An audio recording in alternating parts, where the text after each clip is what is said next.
The metallic tang of unease was already in the air, thick and cloying, before she even opened her mouth. It settled around me like a damp, invisible shroud, a familiar sensation whenever she was present, radiating a silent, suffocating disapproval that seeped into every corner of the room, clinging to the polished mahogany furniture and the perfectly arranged floral displays. The scent of expensive perfume, usually a herald of her arrival, now seemed to carry an undercurrent of something sharp and acrid, a harbinger of the subtle warfare that was to come. It was my husband's family reunion, a yearly ritual that always felt less like a celebration and more like a carefully orchestrated performance of familial obligation. The invitations, embossed with the family crest, arrived with a flourish, promising an afternoon of convivial camaraderie, a promise that always felt more like a thinly veiled threat. I'd spent weeks steeling myself for it, mentally preparing for the veiled criticisms disguised as concern, the pointed questions that circled back to my perceived shortcomings, my career choices, my lack of interest in the family's traditional hobbies, the way I sometimes dared to disagree with their deeply ingrained perspectives. And always the general air of judgment that clung to my sister-in-law, Brenda, like static electricity. Today, however, the prelude to her particular brand of social warfare began not with a barbed compliment, but with a seating chart. Or rather, Brenda's unilateral decree on who belonged where, a silent declaration of her dominion over the social landscape. My husband, Mark, had always tried to buffer me from the worst of it, a well-meaning but ultimately ineffectual shield.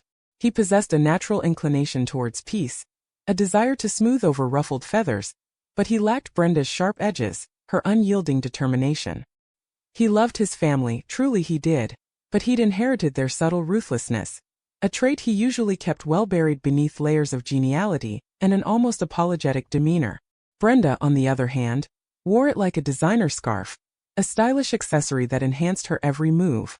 She was the golden child, the epitome of familial expectation, the perfect wife to Mark's older brother, the keeper of all family traditions, and the self-appointed matriarch of anything resembling social order within their sprawling, slightly suffocating clan.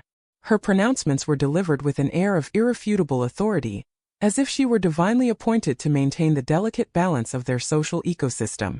The main dining table, a gleaming expanse of polished oak that had witnessed generations of these gatherings, was already a carefully curated landscape of placemats and elaborate centerpieces. Each item, from the silver cutlery to the crystal water goblets, was positioned with a precision that spoke volumes. It was a table that dictated hierarchy, a silent acknowledgement of who was considered important enough to sit in the prime viewing spots, closest to the matriarch herself, my mother-in-law, Agnes.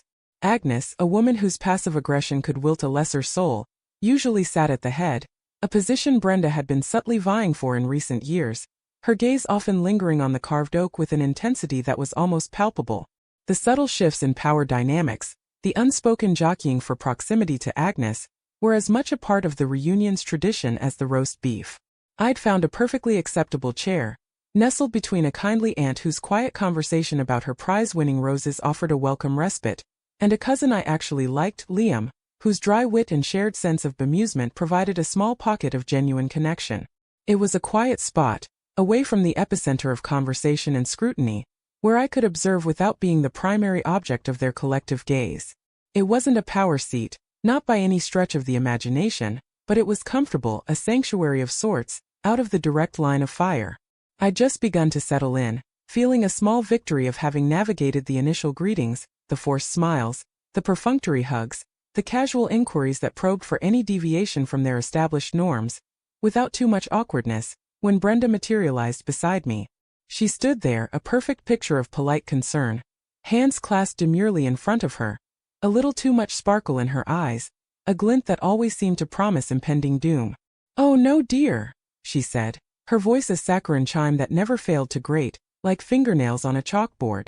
It was a tone that implied deep affection, while simultaneously dripping with condescension. "You can't sit there." I blinked, the words hanging in the air, absurd and jarring, like a misplaced ornament on an otherwise perfect tree.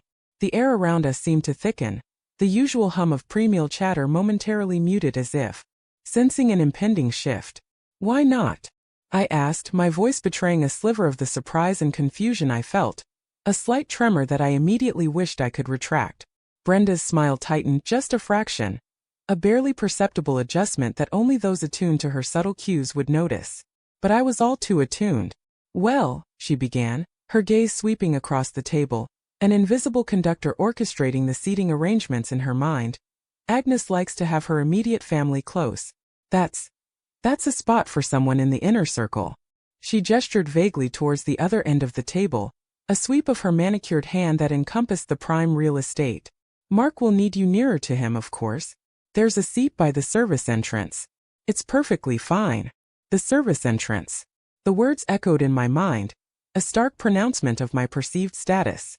A seat practically in the doorway, where stray drafts would buffet you with the chill of the outside world, and the clatter of dishes from the kitchen would provide an unwelcome, intrusive soundtrack to your meal. It was a deliberate demotion, a public statement of my outsider status, delivered with a carefully crafted veneer of helpfulness, of maternalistic concern. The implication was clear, delivered not through words but through the sheer audacity of the suggestion. I was not, and never would be, part of the inner circle. I was an appendage, a decorative but ultimately dispensable accessory, to be tucked away where I wouldn't disrupt the carefully constructed tableau of familial perfection. It was an attempt to marginalize me, to relegate me to the fringes of their carefully guarded social sphere. My immediate instinct, honed by years of ingrained deference and a deep-seated aversion to conflict, was to recoil, to retreat to the designated outsider zone. The familiar urge to placate, to avoid causing a scene, to simply disappear into the background, washed over me. But something shifted. A quiet, cold resolve began to solidify in my chest, a resistance that felt both alien and profoundly right. Years of being subtly sidelined, of biting my tongue until it bled, of absorbing snubs disguised as concern, of witnessing Brenda's effortless manipulation and Mark's well-intentioned but ineffective attempts to protect me, coalesced into a single, unwavering decision. I wasn't going to be moved. I wasn't going to accept this silent decree. The metallic tang in the air, once a symbol of unease, now felt like a call to arms. I looked Brenda directly in the eye, holding her gaze with a steadiness that surprised even myself. "Actually," I said, my voice remarkably steady, devoid of the tremor I felt internally, the nervous flutter in my stomach, "this is a perfectly good seat. And I'm quite comfortable here. Agnes likes to have her immediate family close, yes, and Mark is my immediate family. He'll be right here." I patted the chair beside me, a small deliberate gesture. "When he arrives." Brenda's smile faltered, the carefully constructed facade cracking under the unexpected pressure. A flicker of disbelief, then annoyance crossed her features, a fleeting expression that she quickly attempted to mask. "But Agnes specifically requested," she began, her voice losing some of its saccharine sweetness, betraying a hint of desperation. "Agnes requested her immediate family be close," I repeated, my tone unwavering, firm but polite. There was no aggression in my voice, only a quiet assertion of fact and a refusal to be intimidated. "And I am now part of her immediate family through marriage. And Mark and I are a unit. We sit together." I gave her a small polite smile that didn't reach my eyes, a subtle counterpoint to her own practiced smile. "If there's an issue, perhaps you can discuss it with Mark or Agnes directly. But for now this is my seat." She stared at me for a long moment, her perfectly sculpted eyebrows raised in a silent question, clearly not accustomed to such direct, polite defiance. Her carefully constructed argument, built on a foundation of unspoken family rules and her own assumed authority, had been dismantled not with aggression, but with simple logic and a refusal to be intimidated. She sputtered for a moment, her usual eloquence deserting her, searching for a retort that wouldn't expose the pettiness of her agenda, or the insecurity that fueled her need for control. With a tight, forced nod, a gesture that was more of a jerk of her chin than a graceful movement, she turned and flounced away, her displeasure radiating like a heatwave, a visible ripple in the otherwise calm atmosphere. The cloying sweetness of her perfume seemed to dissipate, replaced by a faint bitter aftertaste. The conversation around me had momentarily paused, a few heads turning, a few curious glances cast my way. The hushed whispers that had been circulating ceased abruptly, replaced by an almost expectant silence. I felt a brief urge of heat, a fleeting desire to shrink and disappear, to melt into the intricate pattern of the tablecloth beneath my fingertips. But I held my ground, focusing on the delicate embroidery, the meticulous stitching, a silent testament to craftsmanship that refused to be rushed or altered. Mark arrived a few minutes later, his familiar, easy smile a welcome sight, oblivious to the minor skirmish that had just occurred. He slid into the chair beside me, gave me a quick, warm peck on the cheek, and immediately started chatting with Liam about their shared passion for vintage motorcycles. He didn't notice the subtle shift in Brenda's demeanor as she passed by our newly claimed territory, her jaw tight, her eyes narrowed in a silent, resentful glare. He was, in his own way, still shielded from the full force of the familial currents. The meal proceeded, outwardly pleasant, a symphony of polite conversation and clinking silverware. But the atmosphere had subtly changed, a barely perceptible shift in the undertones. Brenda, usually the center of attention, radiating her practiced charm and seamlessly navigating the intricate social web of her family, seemed off. She kept glancing at me, her lips pressed into a thin line whenever our eyes met, a silent accusation in their depths. Every time her mother, Agnes, made a pronouncement that usually drew an immediate supportive chorus from Brenda, she would look at me as if expecting a reaction, as if I were a ticking time bomb about to disrupt the fragile peace she so meticulously maintained. The unspoken drama of the seating arrangement had created a subtle tension, a new dynamic that Brenda, the architect of familial harmony, could not control.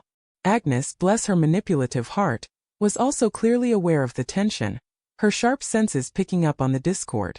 She kept making pointed comments about respect for tradition and understanding one's place, her gaze occasionally darting towards me, a silent challenge. But I simply smiled and nodded, not engaging, not offering her any ammunition, refusing to be drawn into her passive-aggressive maneuvers. I ate my food, the carefully prepared dishes tasting bland in my mouth, and contributed politely to conversations when addressed, offering brief, neutral responses that offered no insight into my inner thoughts. But I remained seated, firmly in my chosen spot, a silent defiance that spoke louder than any argument. The real consequences unfolded not in a grand pronouncement or a dramatic confrontation, but in the quiet aftermath, in the subtle shifts that occurred beneath the surface of familial civility. It was in the way Brenda's carefully curated social network began to subtly shift, the carefully constructed alliances showing faint cracks. A few weeks later, I overheard Brenda complaining to a mutual acquaintance, a woman known for her sharp tongue and even sharper discernment, about how difficult I made things for her, how I refused to play by the family rules. Her voice was laced with a fabricated innocence, a performance of wounded victimhood that was as theatrical as it was insincere. The acquaintance, a woman who had navigated these same family waters for years and was privy to Brenda's machinations, simply raised an eyebrow. "Well," she'd said, her voice dry, a hint of amusement dancing in her eyes, "if the rule is sit wherever Brenda tells you to sit or else, then I can see how that might be a problem. Some of us prefer to make our own decisions." The quiet endorsement, the subtle validation of my stand, was more satisfying than any public victory. More telling, however, was the shift in my mother-in-law's behavior. Agnes, a woman who prided herself on her ability to control the family narrative, realized her daughter's machinations had backfired spectacularly. The expected outcome, my public embarrassment and subsequent capitulation, had not materialized. Instead, I had quietly, politely, and unequivocally refused to be bullied. Agnes, seeing this, seemed to recalibrate her approach. The veiled criticisms lessened, replaced by a grudging, almost hesitant politeness. It wasn't warmth, not by a long shot, but it was a distinct lack of the active disdain she'd previously directed my way. She even, on one occasion, a moment that felt profoundly surreal, asked my opinion on a recipe for a new dessert she was attempting, a gesture so out of character it surprised me, a tiny crack in the monolithic edifice of her judgment. Brenda, too, underwent a subtle transformation, her tactics evolving rather than disappearing entirely. The overt attempts to control my seating arrangements ceased. She had learned, perhaps grudgingly, that direct confrontation with my quiet resolve was an unwinnable battle. Instead, her tactics became more insidious, more passive. She'd forget to invite me to small, informal gatherings that would have previously been considered mandatory, or accidentally omit me from email chains that circulated important family news. These were the classic, passive-aggressive maneuvers of someone who felt their power had been challenged, but couldn't openly admit defeat. But the sting was gone. I knew, and she knew, that her attempt to publicly shame me had been met with quiet resistance, and I hadn't backed down. The social power she'd wielded so effortlessly, the authority she had taken for granted, had been chipped away, not by force, but by simple, unyielding presence. She tried to enforce a hierarchy that no longer held true, a system that I had quietly but firmly refused to acknowledge. And in doing so, she had revealed the fragility of her own position, the insecurity that underpinned her need for control. I remained in my seat, a small victory in the grand scheme of things, but a significant one nonetheless. And in doing so, I had claimed my space, not just at the table, but within the broader, complicated landscape of Mark's family. The metallic tang of unease hadn't entirely vanished, but it was now tempered with a quiet, hard-won confidence.